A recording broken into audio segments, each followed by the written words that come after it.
I asked Brian because I know that he's recently been to Afghanistan. It was in Russia in October. Okay, Russia, yeah, okay. So, and he's a peacemaker at heart, and I thought we'd like to hear what he had to say about his peacemaking around the world. Okay, thank you, Sue. Thank you, Sue. And Sue and I have known each other for many years, and I know that I was just able to be at the very end of your vigil at Paul Ryan's office and to hear Norm tell that has gone on since 2003. And so there's some history here. And I think it's very important as we look at what's happening today to have a historical perspective. I just came from Nevada. I was last week. I was there for a couple of weeks with the Shut Down Creech effort with Code Pink and Veterans for Peace and Voices of Creative Nonviolence. And we had a week-long camping out in the desert outside of Las Vegas right across the road from Creech Air Force Base, the center of the Air Force and the CIA drone assassination program. And one day we went into the city and we went to the Trump International Hotel and had a beautiful backdrop with the letters Trump in gold, 10 feet high behind us with our signs and banners. And it was a very telling thing about the very strange times we live in. Because the decisions that used to be made in the Situation Room at the White House, and they used to be made in Congress, and used to be made in the Pentagon, are now being made in the resorts and hotels of the Donald Trump Corporation. And the president's even bragged about the decision to bomb Syria was done. He said, "You would not believe what a luscious piece of chocolate cake I was eating." And it was decided, and it was also somebody from his inner circle who was not being critical of it, saying that this was after dinner entertainment, the launching of these cruise missiles into Syria. The extremity and the craziness of the Trump regime can't be understated. The news we just got now is he fired Comey, the director of the FBI. I look forward to hearing how that gets dissected in the news. But I think we need to be very careful. And thinking of even this vigil that has gone on since 2003 and that did not end in 2009 when Obama was elected, but I don't know, but I assume the numbers went down quite a bit, is there was a danger that was going on in those days, in the first years of the war with Iraq, that the wars in Afghanistan, and I was part of it too, calling it the Cheney-Bush wars, and always talking about these two guys as though they were the crux of the problem. And today, I think we're in the same kind of situation. We have Donald Trump, and he's such an easy target. Such an easy target. And we should not leave him any leeway. We don't cut him any slack, but we need to always talk about what's been going on all along, and that this is just a next logical step. I was interviewed by an Iranian radio station the other day, and they were asking me about the Trump's 100 days. That's the thing everybody's talking to, but I had to take it to the look at Obama's last 100 days. And in 2016, the U.S. Special Operations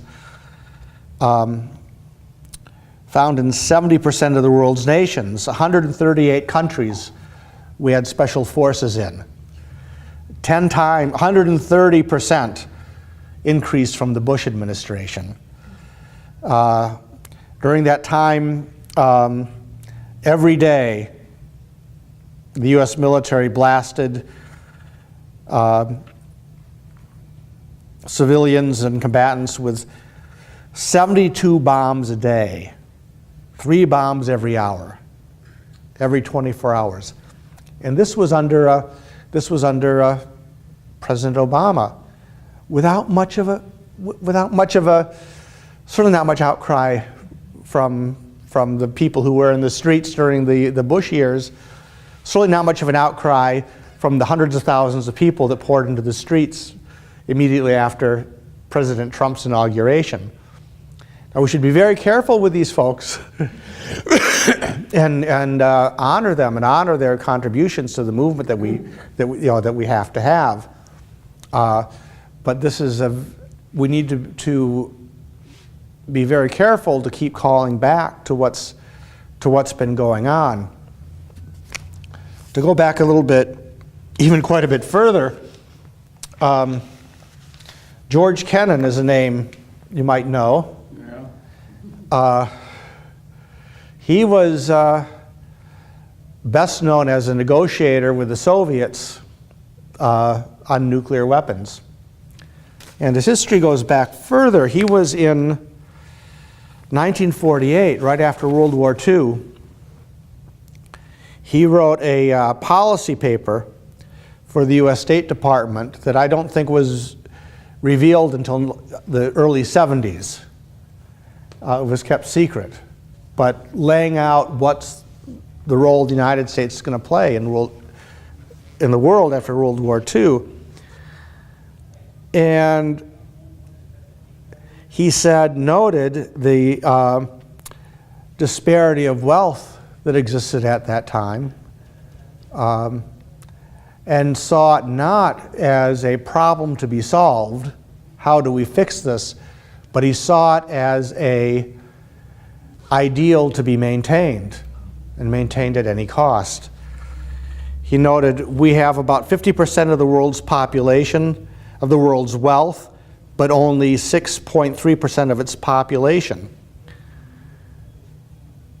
We should cease to talk about vague and unreal objectives such as human rights, the raising of living standards, and democratization. The day is not far off when we're going to have to deal with straight power concepts. The less we are then hampered by idealistic slogans, the better. All these years later, Rex Tillerson, just the other day, you might have caught, he's a Secretary of State now, he said that we can't allow our commitment to America first to be hampered by human rights considerations. Now, what George Kennan said in 1948, secretly, just among us, now we have a Secretary of State who is making it public policy. So we've had, I think, especially between these two administrations now, there's such a vast change of style. And we had for 8 years a very rational, very sane, very positive and upbeat president who could reassure us of how things, that things were okay. Excuse me.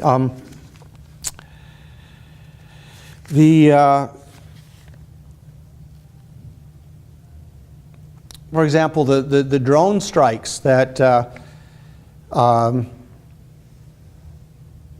in the Obama administration increased tenfold from the Bush administration, and now fivefold already in the first 100 days of the Trump administration. He was able to explain that in ways that calmed and pacified most Americans. You could say, we're finding the way. So narrowly targeting our action against those who want to kill us and not the people they hide among, choosing the course of action least likely to result in the loss of innocent life. Only a near certainty that there'd be no civilian casualties would a strike be offered, and that was the standard under the Obama administration. But then we now have a president who says, if we're going to get the attention of the terrorists, we have to start targeting their families. So the time of euphemism, the time is over. The time George Kennan was saying, sooner or later we're going to have to talk straight power concepts, is here. And that's frightening, and I want to say I recognize that things are much worse, and it's much scarier for a lot of people. On the other hand, there's a great opportunity for us. It's also an exciting time that we don't have to go to each person we're talking to and explain to them how bad things are. We have that is like obviously in front of us. I've been involved in the drone protests for some years. I was at the very first protests in 2009, right after, just months after the inauguration of President Obama, that we started protesting at Creech Air Force Base. But one of the things that's happened under the Obama administration was, and again, he's somebody very respectful of language and a great speaker, a great orator, but he did cheapen the language quite a bit. And I think it's setting things up dangerously from where we are today. He was, for example, he always insisted that that these drone assassinations would only be used in when there was an imminent threat, imminent danger to the United States. Anyway, we no longer have to find someone an imminent threat. The United States does not have to associate that person with any planned action in the foreseeable future. And so an imminent threat is somebody who acts in such a way that they may be associated someday with somebody in the future. Mm-hmm. And then the question of Anwar Awlaki, the American cleric in Yemen who was killed in a drone strike, an American citizen killed without any due process. And Eric Holder, on behalf of the president,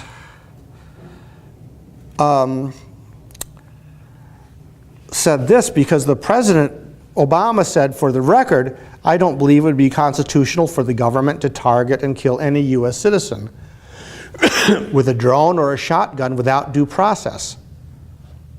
Now, usually you would think that he meant that an American citizen can't be executed without a trial, but Attorney General Eric Holder said that understanding is simply not accurate. So this is a quote from him. Due process and judicial process are not one and the same thing. The Constitution guarantees due process, not judicial process. And the burden of due process can now be met when the president decides that someone is an imminent threat. And all that is secret. All this is secret. And for people who said, I trust President Obama, I always argue with those people, but I could say, well, you got something there. You can't say that now. In 2013, when John Brennan was up for the Senate confirmation hearings for the head of the CIA, he was being grilled about the Awlaki killing. And he was asked, because it's the position of the Obama administration, Obama was the appointee, that it was legal for the United States to use drones to kill US citizens overseas without judicial process.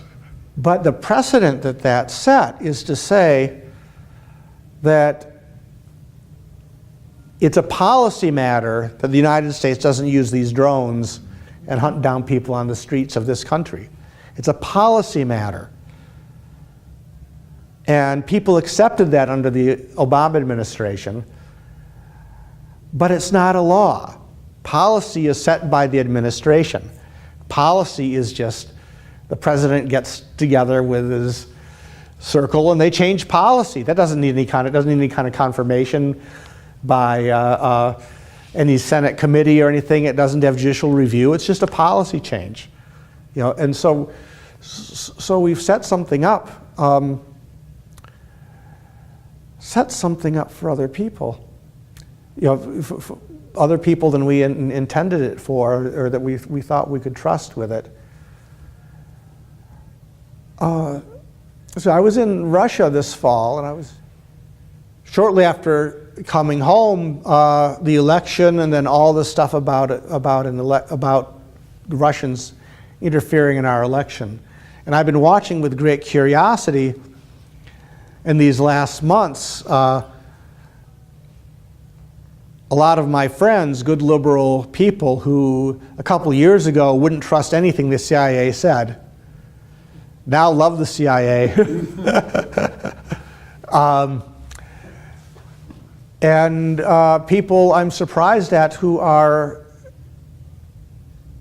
you know, joining in, you know, the demonization of the Russian government and the Russian people too, where everything that they do is interpreted as a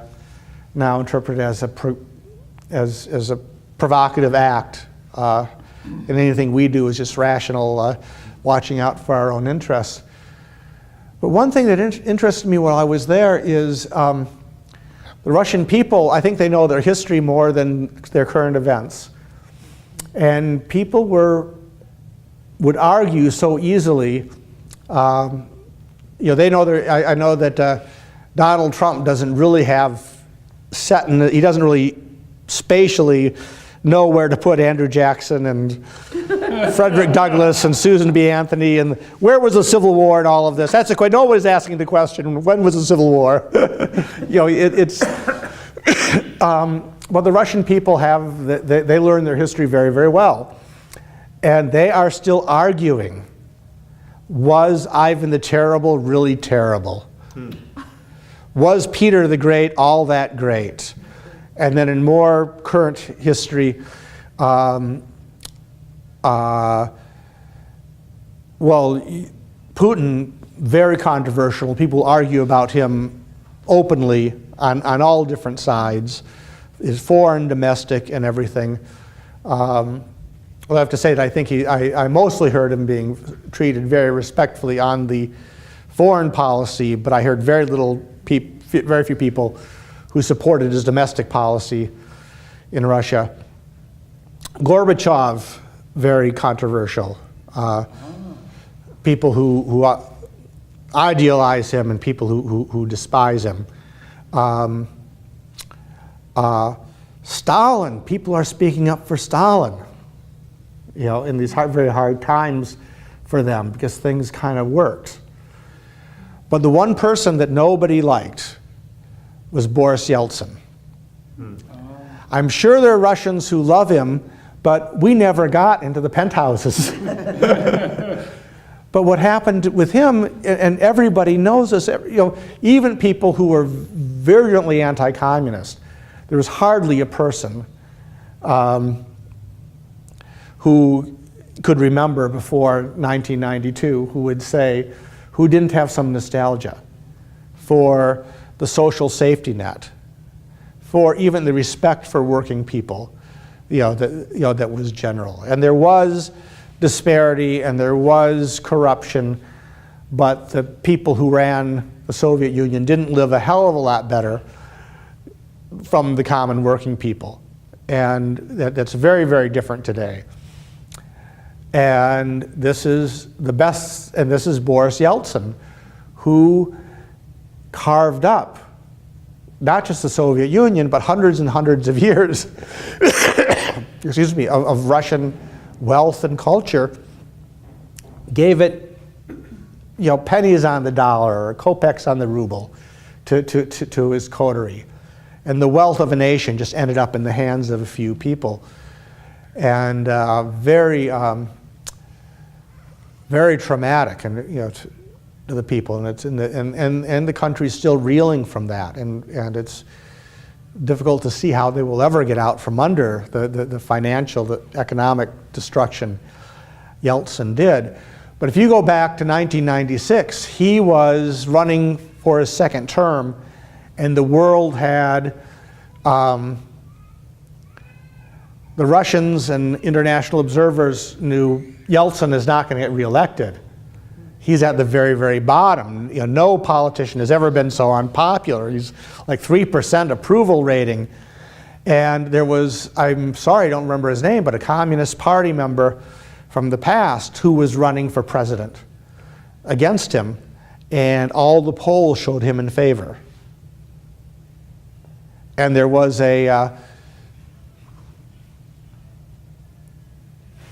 panic on Wall Street and the White House, and the thing that we heard was these Russians, they finally have some liberty, and now they're going to throw it away. They're going to go back into the Stalin and the Gulag and everything, and we have to help them.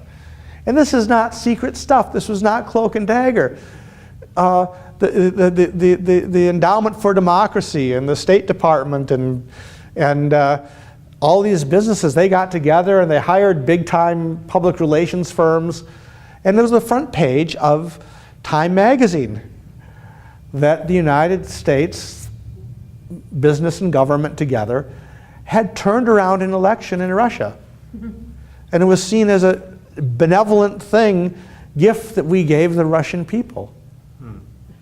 And they know that. We don't, I think for Americans, even we know it, if most Americans would be against it, would say, well, we shouldn't be helping people all the time. We need to take care of our own issues. So we need to, so yes, I know that I don't know what happened here in this election. I don't think it's so simple to blame it on any one entity, whether it was Comey, who just got fired, or the Russians. I think Hillary Clinton's probably the most responsible person for that. But if the Russians did it, I mean, who are we? Who are we? And our tendrils go out, Ukraine, El Salvador, where have there been elections where we haven't been involved in some kind of way?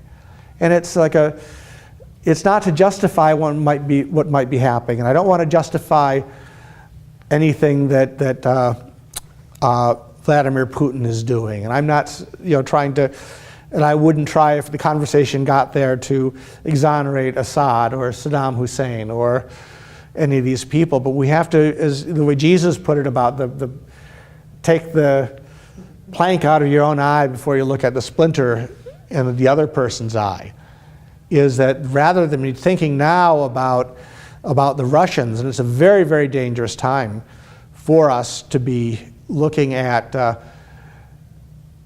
Russia, Iran, North Korea as being provocative. Very dangerous time to be doing that. With the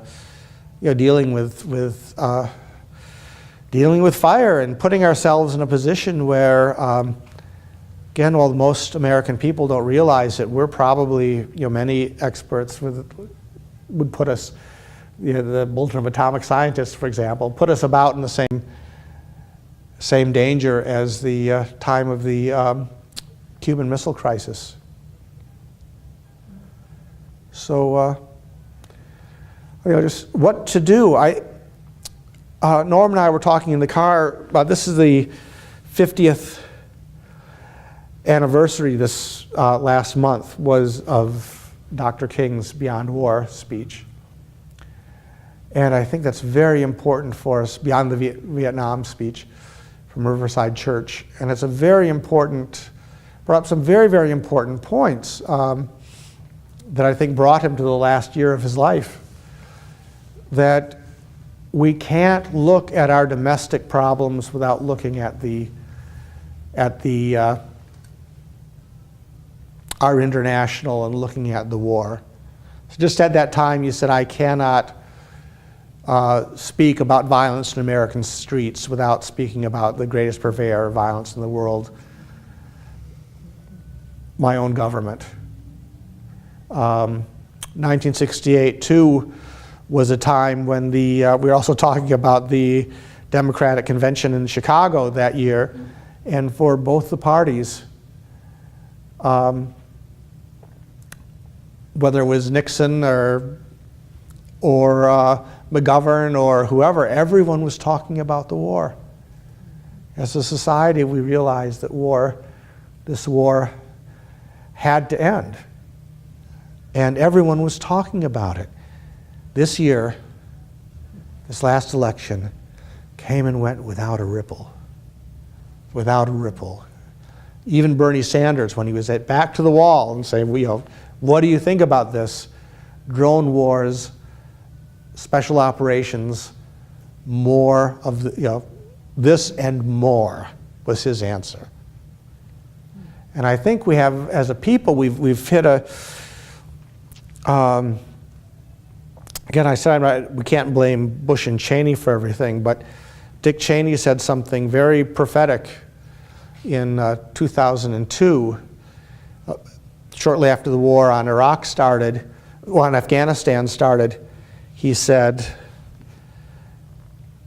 that he thought this war may never end, this war on terror, and he said he predicted it will become a permanent part of the way we live. And I just really fear that we've internalized that.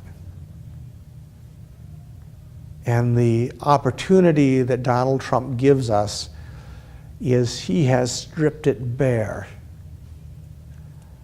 We're seeing it, as Dr. King said. When Dr. King said this, he meant it about nonviolent resistors were needed to do this. But I think Trump is ironically doing what Dr. King said that we should be doing. He said, sometimes like a boil that will never heal as long as it's covered up, that needs to be exposed with all its pus-dripping ugliness to the natural medicines of fresh air and sunshine. It needs to be exposed. And President Obama was not going to do that. He was going to come up with ever more clever, dressings so we would not see it. I don't think Hillary Clinton would have done that. I don't even think that Bernie Sanders would have done that. But I think we have, if we accept it, we have right now the time that we do need to act. Again, as Dr. King said 50 years ago, last month, this is the universal vocation. Everyone has to protest. It says there isn't any alibi. We all have to do it, but we have to do it in our own way. We have to find the way that we can be the most effective and use our time and our resources and our talents and our connections the best way, but everyone must protest. And when we see injustice, speak out whether it's going to be whether we think it's going to do any good or not.